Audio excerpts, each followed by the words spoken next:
앞으로 딱 10년, 대한민국 사회가 정말 거대한 파도에 휩쓸리게 됩니다. 바로 노인 인구가 폭발적으로 늘어나는 이른바 실버 쓰나미인데요.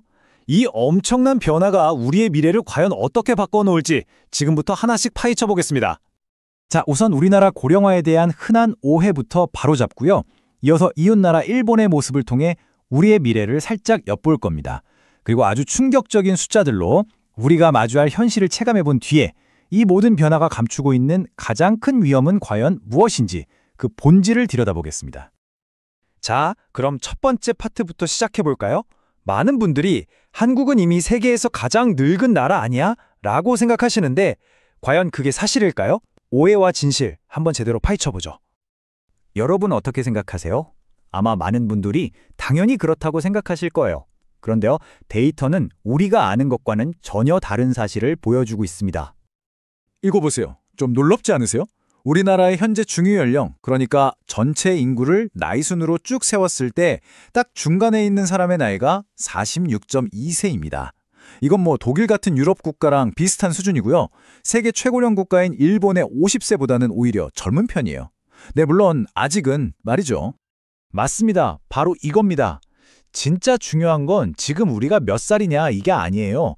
얼마나 무섭게 그리고 얼마나 전례 없이 빠른 속도로 늙어가고 있느냐, 이게 이 이야기의 핵심입니다.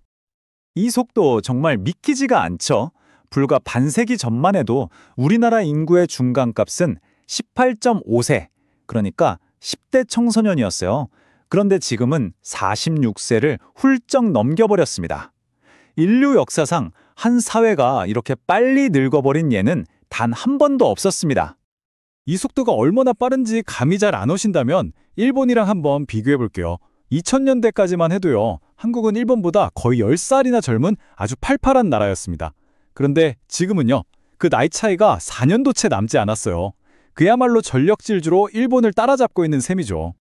그렇다면 우리보다 한 발 앞서 이 길을 간 일본은 지금 어떤 모습일까요? 일본의 오늘을 통해 우리의 10년 뒤를 한번 미리 만나보시죠.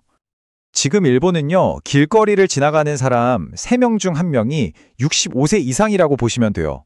나라 전체가 말 그대로 노년기에 접어든 거죠. 한 사회가 이렇게 늙는다는 게 과연 뭘 의미하는 걸까요? 2018년 일본의 사이버 보안 책임장관이 했던 이 한마디가 어쩌면 모든 걸 보여주는 것 같습니다.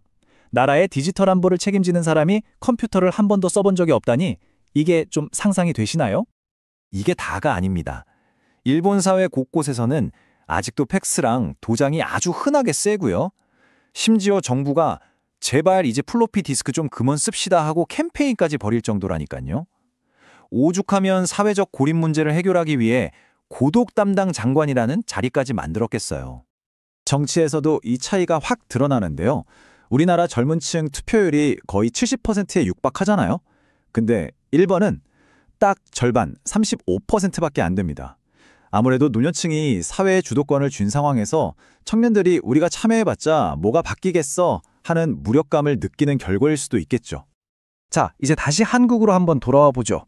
그렇다면 우리의 미래는 어떤 숫자들로 채워져 있을까요? 앞으로 딱 10년, 한국에 닥칠 인구 절벽의 진짜 모습을 숫자로 직접 확인해 보시죠. 첫 번째 숫자, 바로 30%입니다. 이게 뭘 의미하냐면요, 불과 10년 뒤 2035년이 되면 한국도 지금의 일본처럼 인구 3명 중 1명이 65세 이상인 사회가 된다는 뜻입니다. 10년, 정말 눈 깜짝할 사이입니다. 단순히 비율만 늘어나는 게 아니에요. 실제 사람 숫자로 보면 더 엄청납니다. 앞으로 10년 동안 무려 470만 명의 노인 인구가 더 늘어난다는 거예요. 이게 어느 정도냐면 부산이랑 대구 인구를 합친 것보다도 많은 숫자입니다. 그리고 이게 아마 가장 충격적인 숫자일 겁니다. 바로 50%. 지금 우리나라 노인 인구가 1000만 명 정도 되거든요. 10년 뒤에는 이게 1500만 명이 된다는 얘기입니다. 지금보다 노인 인구가 50%나 더 많아지는 사회, 상상이 가시나요? 이렇게 인구 구조가 통째로 바뀌면 당연히 우리 사회의 관심사도 완전히 달라지겠죠. 지금은 다들 어떻게 하면 아이를 더 낳을까, 청년들이 결혼하게 할까 이런 고민을 하잖아요. 근데 10년 뒤에는요, 아마 부모님 돌봄은 어떡하지? 내 연금은 괜찮을까? 노인들의 외로움을 어떻게 해결하지? 이런 얘기가 사회의 중심이 될 겁니다. 이걸 좀 더 시각적으로 이해하기 쉽게 인구 구조를 한번 볼게요. 먼저 일본을 보면요. 물론 고령화가 심각하긴 하지만 세대별 인구 분포가 그래도 완만한 언덕 같은 모양이에요. 다음 세대가 그럭저럭 윗세대를 받쳐주고 있는 거죠. 그런데 한국은 이건 완전히 다릅니다. 50대, 60대 인구는 이렇게나 거대한데 그 아래 10대, 20대 기반은 정말 아슬아슬하죠. 이게 바로 말로만 듣던 인구 절벽의 진짜 모습입니다. 이건 뭐랄까, 사회 전체가 거대한 세대 갈등이라는 시한폭탄을 그냥 안고 가는 거나 마찬가지예요.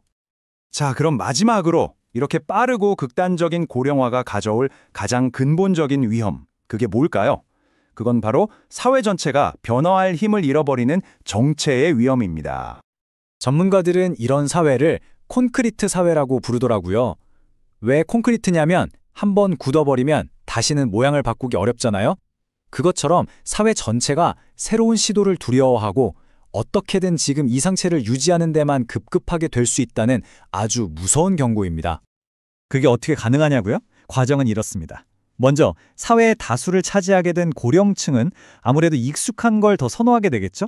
그럼 시장이나 정치도 당연히 가장 큰 고객, 가장 많은 유권자인 그분들의 입맛에 맞춰질 수밖에 없어요.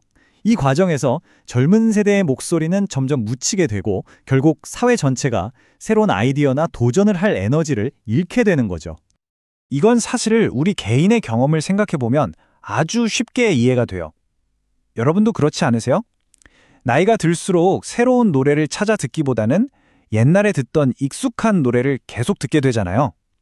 자, 그런데 만약에 한 사회 전체가 이렇게 된다면 과연 어떤 일이 벌어질까요? 오늘의 이야기는 이 질문으로 마무리하려고 합니다. 세계에서 가장 빨리, 가장 극적으로 늙어가는 사회가 된다는 것. 이것이 혹시 우리 사회가 새로운 것을 시도하는 법 자체를 잊어버리게 되는 위험을 감수해야 한다는 뜻은 아닐까요? 여러분의 생각은 어떠신가요?